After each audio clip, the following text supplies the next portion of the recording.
আসসালামু আলাইকুম। আমি ডক্টর রিতা তাহের। আমি গাইনি প্রসূতি এবং বন্ধ্যাত্ব মায়েদের বিভিন্ন সমস্যা এবং আলট্রাসোনোগ্রাফি নিয়ে কাজ করছি কোনাবাড়ি ল্যাবেট হাসপাতাল এবং আরিবা ডিজিটাল ডায়াগনস্টিক সেন্টারে। আজকে আমি আপনাদের সাথে আলোচনা করছি যে গর্ভাবস্থায় একটি সুস্থ বাচ্চা কতবার নড়াচড়া করলে স্বাভাবিক।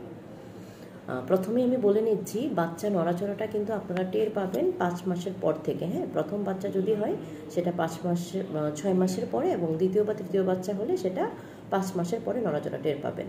তখন যদি একটা সুস্থ থাকে একটা বাচ্চা, তাহলে সে প্রতিদিন মিনিমাম 10 বার তাকে নড়তে হবে। 10 বারের উপরে যদি নড়ে তাহলে আলহামদুলিল্লাহ বাচ্চা ভালো আছে। বাট যদি 10 বারের নিচে বাচ্চা নড়ে তাহলে বুঝতে হবে বাচ্চার কোনো অসুবিধা হচ্ছে, দ্রুত ডাক্তারের পরামর্শ নিতে হবে।